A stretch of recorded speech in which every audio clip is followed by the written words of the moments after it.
इतिहास की सबसे रहस्यमयी रानी बिल्कीस का जिक्र कुरान में भी मिलता है। वह हजरत सुलेमान अलैहिस्सलाम की पत्नी थीं। बिल्कीस का राज्य दक्षिण अरब से लेकर अफ्रीका तक फैला हुआ था। उनके बारे में कुछ ऐसी बातें हैं जो अविश्वसनीय लगती हैं। कुछ लोग मानते हैं कि वह आधी इंसान और आधी जिन थीं। क्या हजरत सुलेमान अलैहिस्सलाम, जिन पर जिन्नात का भी नियंत्रण था और जो उन्हें अपने कामों में लगाते थे, वाकई किसी जिन्न से शादी कर सकते थे? इस्लामी कहानियां इस बारे में क्या कहती हैं? लेकिन यह कहानी एक रानी से नहीं बल्कि एक छोटे से परिंदे हुदहुद से शुरू होती है। हुदहुद एक ऐसा पक्षी था जो लोगों की बातें समझता था और दूर दराज की खबरें लाता था। इस छोटे से परिंदे ने एक ऐसी रानी की मदद की जो पहले सूरज की पूजा करती थी और उसे मुसलमान बना दिया, और इसी से इतिहास बदल गया। हमारे चैनल को सब्सक्राइब करना न भूलें ताकि ऐसी और कहानियां वो आप तक पहुंचती रहें। अगर आप तैयार हैं तो शुरू करते हैं। बिस्मिल्लाहिर्रहमानिर्रहीम। नहनु नक़ुस्सु अलैका अहसनल क़सस बिमा औहैना इलैका हज़ाल क़ुरआन व इन कुन्त मिन क़ब्लिही लमिनल गाफ़िलीन। हम तुम्हें, हे मोहम्मद, सबसे बेहतरीन कहानियां सुनाते हैं जो हमने तुम्हारे पास इस कुरान में वही के जरिए भेजी हैं, हालांकि तुम इससे पहले इससे अनजान थे। सूरह यूसुफ आयत 3। सैनिक इकट्ठा हो चुके थे और अपने नेता हजरत सुलेमान अलैहिस्सलाम का इंतजार कर रहे थे। यह इतिहास की सबसे अनोखी फौज थी। इसमें इंसान, जिन्न, परिंदे और दूसरे जानवर शामिल थे। यहां तक कि हवा भी सुलेमान अलैहिस्सलाम को जहां चाहे वहां ले जाती थी। इंसानी फौज में पैदल और घुड़सवार सैनिक थे। जिन्नात की फौज इंसानी आंखों से अदृश्य थी। दुश्मनों के लिए यह फौज डरावनी थी क्योंकि वे इसके कई सदस्यों को देख ही नहीं सकते थे। कुछ परिंदे और जानवर भी इस फौज का हिस्सा थे। शेर जानवरों के नेता थे, फिर बाघ और दूसरे जानवर। परिंदों में बाज, शाहीन और हुदहुद, हुपो शामिल थे। हुदहुद की जिम्मेदारी थी जासूसी करना। वह दूर दूर तक उड़कर दुश्मन की खबरें लाता और फौज को बताता। इसी दौरान फौज में देखा गया कि हुदहुद गायब है। सब आपस में फुसफुसाने लगे कि कमांडर आएंगे और देखेंगे कि हुदहुद नहीं है। जब सुलेमान अलैहिस्सलाम आए तो उन्होंने भी हुदहुद की गैर मौजूदगी नोट की। असल में हुदहुद उस वक्त सबा की रानी की जमीन पर था। उसने लंबा सफर तय किया था और महसूस किया कि वह कोई अहम खबर के पीछे जा रहा है। वह शहर के ऊपर एक ऊंचे पेड़ पर उतरा। वहां से उसने सड़कों, घरों, महलों और दरवाजों को देखा। उसे कुछ अजीब सा महसूस हुआ। ऐसा लग रहा था जैसे लोग किसी समारोह के लिए इकट्ठा हो रहे हैं। उसने वहां रहने वाले एक और हुदहुद से पूछा, ओ खूबसूरत हुदहुद, क्या तुम मुझे बता सकती हो कि यहाँ क्या हो रहा है? दूसरे हुदहुद ने जवाब दिया, लोग रानी सबा से मिलने जा रहे हैं। वे एक समारोह करने वाले हैं जिसमें सब सूरज को सजदा करेंगे। सुलेमान अलैहिस्सलाम के जासूस परिंदे को अब यकीन हो गया कि उसकी शंका सही थी। उसने पहले पहरेदारों को देखा, फिर कमांडरों और सैनिकों को, और आखिर में रानी सबा को अपने सिंहासन पर देखा। वह अपने सिंहासन से उतरी और लोगों का नेतृत्व किया। उसने अपने हाथ उठाए और सूरज को सजदा किया और उसके साथ सभी लोग भी झुक गए। हुदहुद ने यह सब देखा और सोचने लगा कि सुलेमान अलैहिस्सलाम इस खबर पर कैसे प्रतिक्रिया देंगे। वह तुरंत लौट पड़ा। कई दिनों की थकाऊ उड़ान के बाद वह उस जगह पहुंचा जहां सेना इकट्ठा थी। सभी परिंदों ने उसे घेर लिया। गुस्से में एक छोटी चिड़िया सबसे पहले बोली, तुम कहां थे? हमारे नेता सुलेमान अलैहिस्सलाम ने तुम्हारे बारे में पूछा था। हमें उम्मीद है कि तुम्हारे पास गायब होने का अच्छा बहाना है। हुदहुद और भी परेशान हो गया। उसने तय किया कि उसे तुरंत हजरत सुलेमान अलैहिस्सलाम से मिलना चाहिए।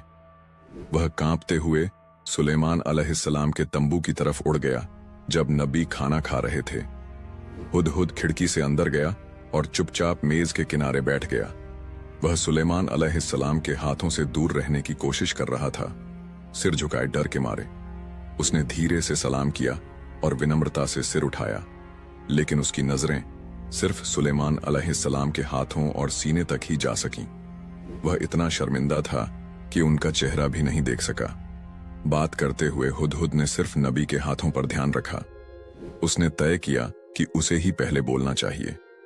उसने अपने नेता से बहुत कुछ सीखा था और वह जानता था कि सुलेमान अलैहिस्सलाम का दिल जीतने का सबसे अच्छा तरीका है सच साफ साफ कहना।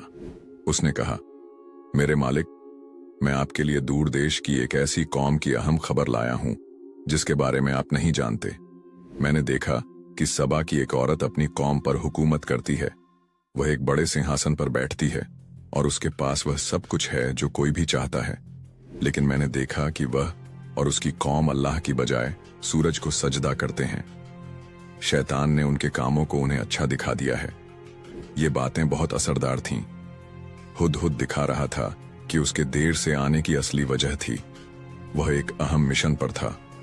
सुलेमान अलैहिस्सलाम ने जवाब देना शुरू किया, बेशक हमें जांचना चाहिए कि तुम जो कह रहे हो वह सच है या नहीं। मैं एक खत लिखूंगा, तुम उसे लेकर जाओगे और देखना कि वे कैसे जवाब देते हैं। हुदहुद ने मुहरबंद खत लिया और जल्दी से सबा की ओर उड़ चला। जब वह पहुंचा तो उसने महल के बाग में एक पेड़ पर बैठकर रानी के कमरे की तलाश की। उसे एक बड़ा कमरा दिखा जिसमें बड़ी बालकनी थी। वह समझ गया कि यही रानी का कमरा होगा। खत को अपनी चोंच में लेकर वह खुले हुए खिड़की से अंदर गया और छत की सजावट के पीछे छुप गया। उसने देखा कि रानी अपने बिस्तर पर सो रही है। उसके बाल तकिए पर फैले हुए थे। उसका चेहरा बहुत खूबसूरत था। उसकी खूबसूरती देखकर हुदहुद को उसके लिए दुख भी हुआ। इतनी सुंदरता, दौलत और ताकत के बावजूद कोई सूरज को क्यों पूजे? उसने सोचा, शैतान ने इन्हें कैसे गुमराह किया। फिर उसने सोचा, अगर सुलेमान अलैहिस्सलाम की सेना सबा की कौम से लड़ेगी तो नतीजा साफ है। रानी ताकतवर है, लेकिन वह नबी की सेना को नहीं हरा सकती। उसके सैनिक आसानी से काबिज हो जाएंगे। हुदहुद ने सोचा, क्या मैं अभी खत गिरा दूं या उसके पूरी तरह जागने का इंतजार करूं? वह नहीं जानता था कि खत में क्या लिखा है। सोचते सोचते अचानक खत उसकी चोंच से फिसलकर रानी के बिस्तर पर गिर गया। रानी ने अपनी आंखें खोलीं और अपने सामने खत पाया। वह तुरंत इधर उधर देखने लगी, लेकिन कोई नजर नहीं आया। डरते हुए उसने खत खोला और चुपचाप पढ़ा। यह पैगाम सुलेमान अलैहिस्सलाम की तरफ से है, अल्लाह के नाम पर जो बड़ा मेहरबान और रहम करने वाला है। मैं तुम्हें एक अल्लाह पर ईमान लाने की दावत देता हूं। मुझसे घमंड न करो, मेरे पास आओ और सर झुका दो। रानी गुस्से में आ गई और फिर से इधर उधर देखने लगी कि यह खत लाया कौन। उसने अपने पहरेदारों को बुलाया और कहा, किसकी हिम्मत हुई मेरे कमरे में आने की? यह किसने किया? पहरेदार हैरान रह गए। उन्होंने कहा कि कोई भी कमरे में नहीं आया। वे अपनी तलवारें लिए और आंखें खोलकर पहरा दे रहे थे। उन्होंने कसम खाई कि कोई भी रानी के कमरे के पास नहीं आया। इस बीच हुदहुद परिंदा एक छोटे से छेद में छुपा हुआ सब सुन रहा था। रानी बिलकीस चिल्लाई, तो यह खत आया कहां से? उसने खत हाथ में उठाकर दिखाया। पहरेदारों ने अंदाजा लगाने की कोशिश की, लेकिन किसी ने भी खत लाने वाले को नहीं देखा था। वे उलझन में थे और कुछ कह नहीं पा रहे थे। रानी बिल्कीस ने तुरंत अपने सलाहकारों की आपात बैठक बुलाई। सलाहकारों की बैठक में रानी बिल्कीस ने कहा, मेरे सलाहकारों, मुझे एक बहुत अहम खत मिला है। यह सुलेमान की तरफ से है। वह अपने खत की शुरुआत अल्लाह के नाम से करता है, जो बड़ा मेहरबान और रहम करने वाला है। वह कहता है कि मेरे पास बिना घमंड के आओ। आप लोग क्या सोचते हैं, हमें क्या करना चाहिए? एक सलाहकार ने कहा, इसका मतलब है कि राजा सुलेमान चाहता है कि हम उसके सामने सर झुका दें। यह जंग की दावत जैसी लगती है, हमें लड़ना चाहिए। दूसरे ने कहा, हम ताकतवर हैं, चलो अपनी ताकत दिखाते हैं और जंग करते हैं। ज्यादातर सलाहकारों ने जंग के पक्ष में राय दी, लेकिन एक बुद्धिमान सलाहकार ने अचानक पूछा, वह संदेशवाहक कहां है जो यह खत लाया? वही हमें सुलेमान की असली मंशा समझा सकता है। रानी बिल्कीस ने जवाब दिया कि वह नहीं जानती। उन्होंने कहा कि जब वह जागी तो खत अपने बिस्तर पर पाया। एक सलाहकार ने कहा, यह थोड़ा डरावना है। मेरा सुझाव है कि हमें इंतजार करना चाहिए। अगर सुलेमान इतनी अजीब और ताकतवर तरीके से बिना संदेशवाहक के खत भेज सकता है, तो कौन जानता है कि वह जंग में कितना ताकतवर होगा। इसलिए हमें इंतजार करना चाहिए। फिर रानी बिल्कीस बोली, जब राजा किसी देश पर हमला करते हैं तो सब कुछ तबाह कर देते हैं और इज्जतदार लोगों को कमजोर बना देते हैं। मुझे डर है कि हमारे साथ भी ऐसा ही ना हो जाए। मेरा सुझाव है कि हम तोहफे भेजें और फिर देखें कि क्या जवाब मिलता है। किसी ने विरोध नहीं किया तो यह सुझाव मान लिया गया। हुदहुद परिंदे ने पूरी बातचीत सुनी। बैठक खत्म होते ही वह उड़ गया। रानी के राज्य में ऐलान किया गया कि तोहफा सोने और जवाहरात से बनाया जाएगा। चाहे जितना भी खर्च हो वह शानदार होना चाहिए। उन्होंने रानी से कहा, सुलेमान ताकतवर और डरावना आदमी है। सिर्फ बहुत कीमती तोहफा ही उसे खुश कर सकता है। हमारा भविष्य उसकी दया पर निर्भर है। राज्य के कलाकार दिन रात काम करने लगे। उन्होंने कई कीमती सामानों का इस्तेमाल किया। आखिरकार तोहफा तैयार हुआ। यह एक सोने की थाली थी जिसके किनारों पर सोने और जवाहरात से बने 2 भेड़िए थे। जब रानी बल्कीस ने यह खूबसूरत और महंगा तोहफा देखा तो वह खुश हो गईं। उन्होंने अपने संदेशवाहकों को तैयार होने और इसे सुलेमान तक पहुंचाने का आदेश दिया। साथ में अपनी सेना के एक कमांडर को भी भेजा ताकि वह सुलेमान की सैन्य ताकत के बारे में और जानकारी ले सके। उन्होंने अपने संदेशवाहकों से कहा, पता करो कि सुलेमान हमसे असल में क्या चाहता है और उसकी सेना कितनी ताकतवर है। हजरत सुलेमान को पहले ही हुदहुद के जरिए रानी की बैठक की खबर मिल चुकी थी। हुदहुद राज्य की सीमा पर उड़ते हुए संदेशवाहकों के काफिले को देख चुका था और जल्दी से सुलेमान अलैहिस्सलाम को खबर देने गया। सुलेमान अलैहिस्सलाम ने समझ लिया कि रानी तोहफे भेज रही है और उसका असली मकसद उसकी मंशा और सैन्य ताकत जानना है। इसलिए सुलेमान अलैहिस्सलाम ने आदेश दिया कि उसकी सेना तैयार हो जाए और रानी के संदेशवाहकों के स्वागत के लिए कतार में खड़ी हो। उन्होंने अपने आदमियों को भी भेजा कि वे संदेशवाहकों से मिलें। हजरत सुलेमान अलैहिस्सलाम का एक ही मकसद था, मैं चाहता हूं कि वे मुझसे मिलने से पहले ही हार मान लें। रानी बल्कीस के संदेशवाहक अचानक एक विशाल सेना के सामने आ गए। उन्होंने सैनिकों की गिनती शुरू की और यह भी देखा कि सेना में किस किस तरह के जीव शामिल हैं। उनकी हैरानी की हद तब हो गई जब उन्होंने देखा कि सुलेमान अलैहिस्सलाम की सेना में सिर्फ इंसान ही नहीं बल्कि शेर, बाघ, हाथी, परिंदे और दूसरे जानवर भी हैं। उन्होंने यह भी देखा कि सेना हवा के जरिए एक जगह से दूसरी जगह जा सकती है। उनकी आंखें फैल गईं और मुंह खुले रह गए। यह सेना ऐसी थी जैसी उन्होंने कभी नहीं देखी थी, शानदार और डरावनी। यह साफ था कि वे ऐसी ताकत से कभी नहीं लड़ सकते। जब उन्होंने देखा कि कुछ हथियार अपने आप चल सकते हैं तो उनका डर और बढ़ गया। उन्होंने एक दूसरे की तरफ देखा और घबराकर पूछा, यह क्या है? जो अफसर उन्हें दिखा रहा था उसने शांतिपूर्वक जवाब दिया, यह तो बस जिन्न सैनिकों का एक छोटा सा दस्ता है जो सुबह की ट्रेनिंग कर रहा है। संदेशवाहक और भी हैरान रह गए और सुलेमान अलैहिस्सलाम से मिलने की उत्सुकता और बढ़ गई। लेकिन हजरत सुलेमान अलैहिस्सलाम ने उनसे सीधे मिलने से इनकार कर दिया। इसके बजाय उन्होंने अपने एक कमांडर को भेजा कि वह उनसे बात करे।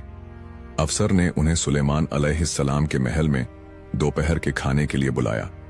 संदेशवाहक जब चारों ओर देख रहे थे तो उन्हें अपने लाए तोहफे बहुत छोटे और मामूली लगे।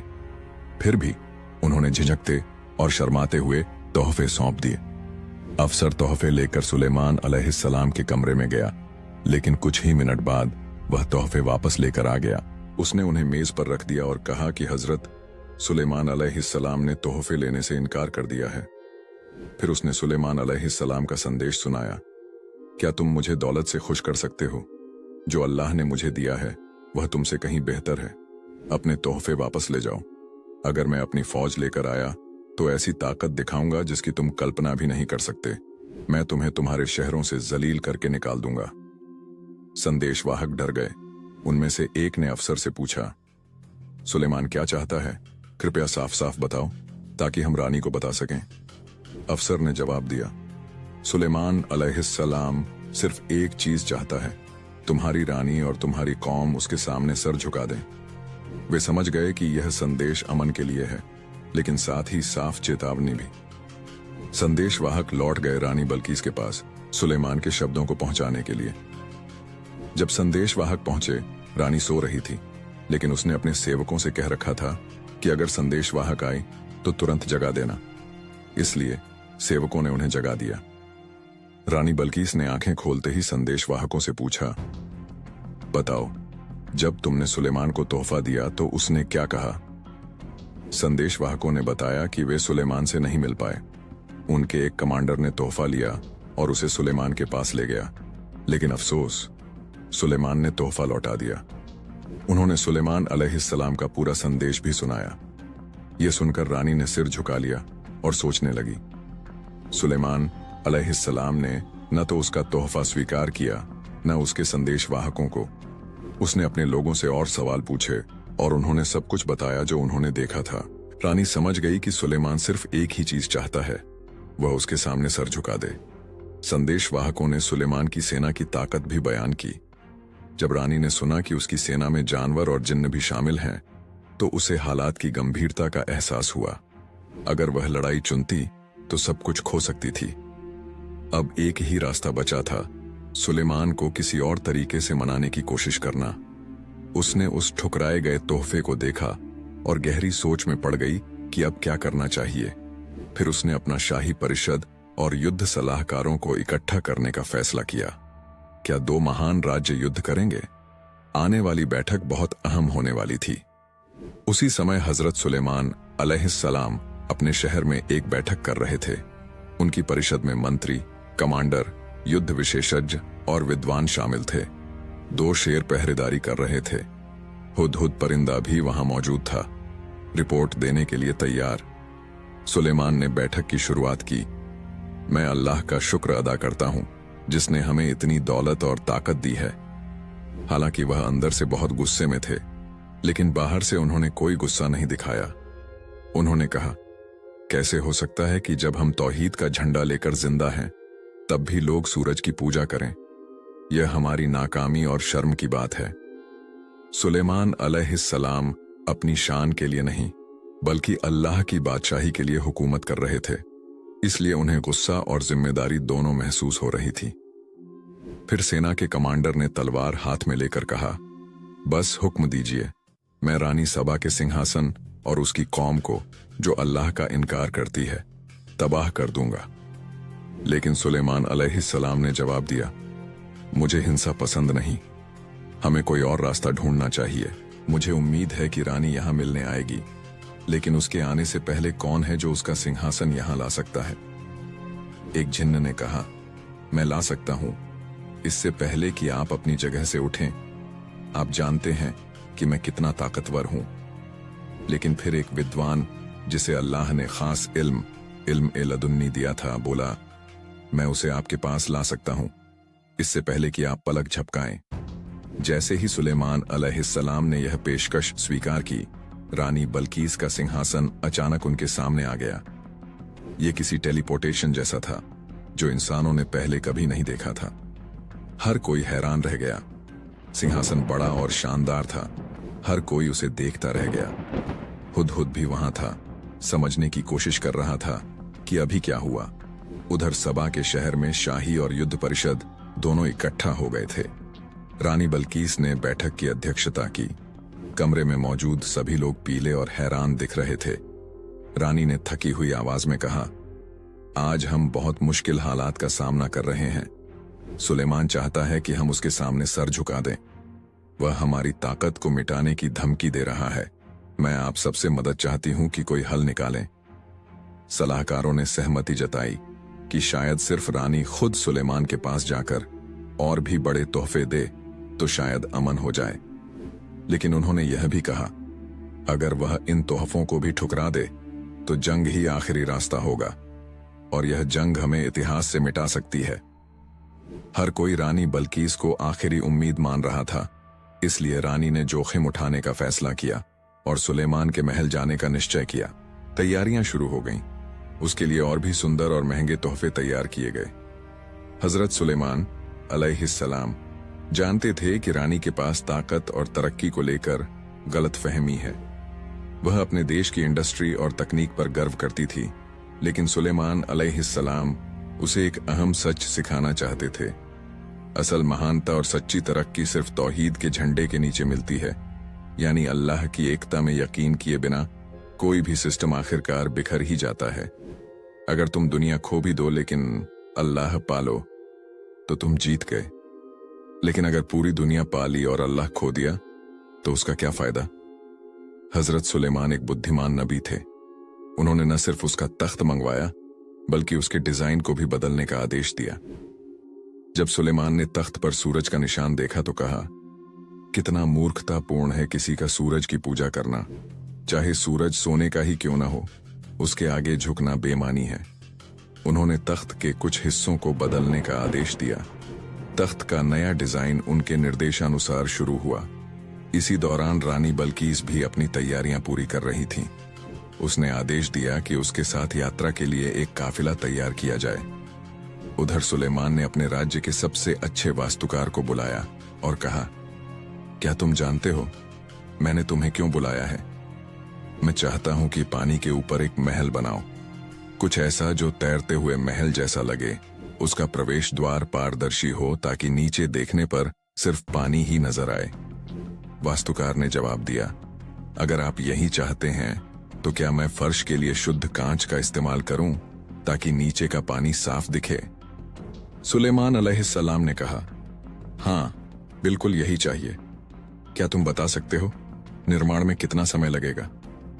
वास्तुकार ने जवाब दिया, अगर आप जिन्हों की मदद लेने दें तो 2 हफ्ते में बन जाएगा। इंसानों से बनवाएंगे तो बहुत ज्यादा समय लगेगा। सुलेमान अलैहिस्सलाम ने सहमति दी, मैं जिन्हों को आदेश दूंगा, लेकिन फर्श बिल्कुल वैसा ही चाहिए जैसा तुमने बताया, पारदर्शी कांच, ताकि नीचे का पानी पूरी तरह दिखे। वास्तुकार ने फिर पूछा, क्या छत या दीवारों के लिए भी कोई आदेश है? सुलेमान अलैहिस्सलाम ने जवाब दिया, तुम्हारा क्या विचार है? वास्तुकार ने कहा, मेरा सुझाव है कि छत भी कांच की हो ताकि सूरज की रोशनी पानी पर पड़े और सुंदर दृश्य बने। मैं दीवारों को भी शीशे से बनाने का सुझाव देता हूं।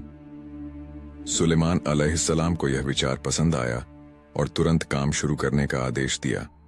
महल का निर्माण शुरू हुआ और जल्द ही शानदार इमारत पानी के ऊपर उठने लगी। जैसे जैसे रानी बल्कीस सुलेमान अलैहिस्सलाम की सरजमीन के करीब पहुंची, हुदहुद एक अधिकारी के साथ सीमा पर उसका इंतजार कर रहा था। रास्ते में रानी ने अजीब चीजें देखीं। उसके दूतों ने जो कहानियां सुनाई थीं वे सच थीं। यह जमीन अजूबों से भरी थी। जितना वह महल के करीब पहुंचती गई उतनी ही हैरान होती गई। उसने सुलेमान अलैहिस्सलाम की सेना का एक हिस्सा देखा। यह सबसे ताकतवर, डरावनी और अनोखी फौज थी जो उसने कभी देखी थी। उसका डर और बढ़ गया, दिल जोर जोर से धड़कने लगा, सांस लेना मुश्किल हो गया। यह ताकत इंसानी नहीं लगती थी, इसमें कोई दिव्य शक्ति जरूर थी। अब सब देखकर उसे अपने राज्य की महानता और तरक्की पर शक होने लगा। जब वह शहर पहुंची तो उसका आत्मविश्वास डगमगा गया। उसका घमंड और अहंकार टूटने लगा। उसका डर धीरे धीरे श्रद्धा में बदलने लगा और बहुत जल्द वह उस शानदार महल में कदम रखने वाली थी जिसे सुलेमान ने बनवाया था। जो दृश्य उसने देखा वैसा उसने कभी नहीं देखा था। सुलेमान का राज्य सिर्फ दौलत और शान से नहीं बना था, उसमें अविश्वसनीय खूबसूरती और कलात्मकता भी थी। हर कोने में सोने के खंभे, कीमती पत्थरों से सजे दरवाजे और हाथ से बनी कलाकृतियां उसकी आंखों को चौंका रही थीं। लेकिन सबसे प्रभावशाली था महल के प्रवेश द्वार का फर्श। वह कांच का बना था, नीचे से साफ पानी बह रहा था। वह इतनी चमकदार थी कि गहरा तालाब लगता था। जैसे ही रानी बल्कीस धीरे धीरे महल की ओर बढ़ी, उसे लगा कि फर्श पानी है, इसलिए उसने अपने कपड़े उठा लिए ताकि भीग न जाए, और उसी पल उसके पांव दिख गए। अब हम सबसे रहस्यमय हिस्से पर आते हैं। कुछ पुराने स्रोतों के अनुसार सुलेमान ने कांच का फर्श सिर्फ खूबसूरती के लिए नहीं बल्कि एक परीक्षा के लिए बनवाया था। क्यों? क्योंकि एक नबी के तौर पर जिन्हों पर नियंत्रण रखने वाले सुलेमान को कुछ छुपी हुई जानकारी मिली थी। कहीं कहीं विस्पर्स थे कि बल्कीस कोई आम इंसान नहीं बल्कि आधी इंसान आधी जिन्न है।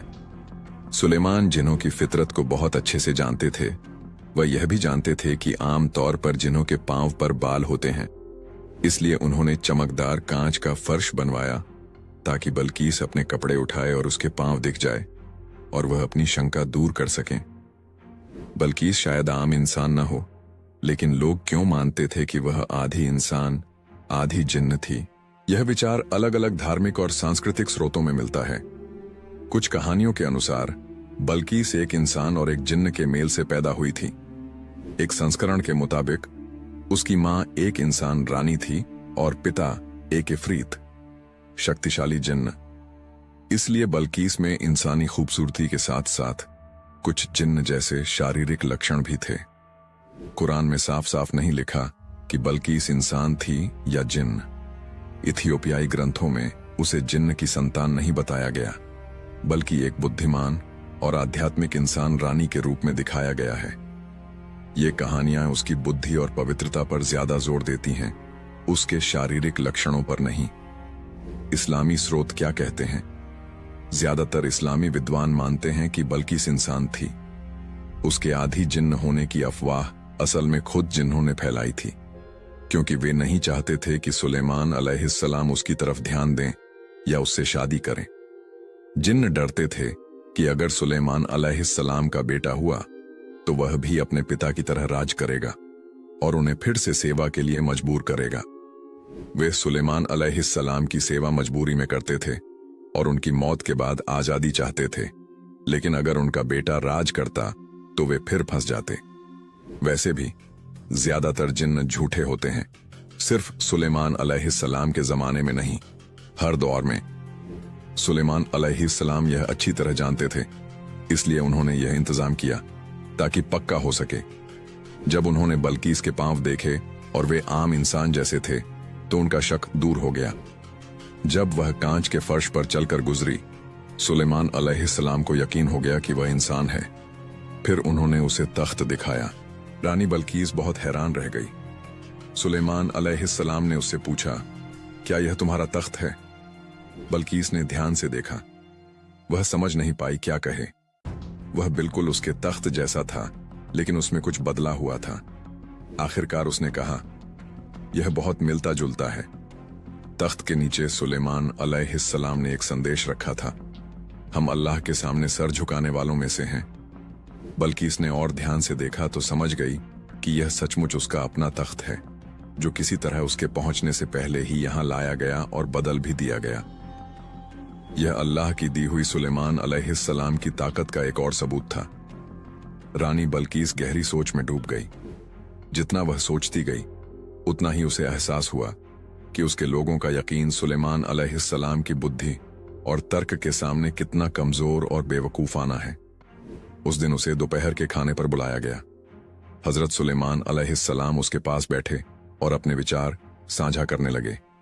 उन्होंने अल्लाह, सारे जहानों के मालिक, सबसे मेहरबान, सबसे ऊंचे, उस एक की बात की जिसने सूरज को इंसानों की सेवा के लिए बनाया। उन्होंने कहा, जैसे बाग में तितलियां और लिली अल्लाह की सेवा करती हैं, वैसे ही सूरज भी उसकी सेवा के लिए बनाया गया है। किसी इंसान का किसी और मखलूक जैसे सूरज के आगे झुकना इंसानी अक्ल की तौहीन है। रानी बल्कीस को अब समझ आ गया कि जिस सूरज की वे पूजा करते थे वह शैतान का खूबसूरत जाल था। पहली बार उसके दिल में सूरज की चमक फीकी पड़ गई और एक ऐसी रोशनी जग उठी जो कभी नहीं डूबती। तभी उसके सलाहकार आए और बोले, जल्द ही सूरज डूब जाएगा, हमारे रोज के सजदे का वक्त है। लेकिन रानी उठ खड़ी हुई और बोली, तुम मूर्ख हो, क्या अब भी मानते हो कि सूरज पूजा के लायक है? शैतान ने हमारे पूरे यकीन को हमें अच्छा दिखा दिया, यहां से चले जाओ। बिना सुने कि सुलेमान अलैहिस्सलाम ने क्या कहा, सलाहकार डर गए और जल्दी से चले गए। पहली बार रानी ने अपने दिल में कुछ गर्म और खूबसूरत महसूस किया, जैसे इंद्रधनुष के रंग उसकी भावनाओं में उतर आए हों। रानी बल्कीस ने महसूस किया कि अब वक्त है इस्लाम में दाखिल होने का। गहरे जज्बात के साथ उसने माना कि वह अब तक खुद को धोखा दे रही थी और वह मुसलमान हो गई। जल्द ही सबा के लोग भी अपनी रानी के पीछे पीछे मुसलमान हो गए। उन्होंने सूरज की पूजा छोड़ दी और सिर्फ अल्लाह के आगे सर झुकाने लगे।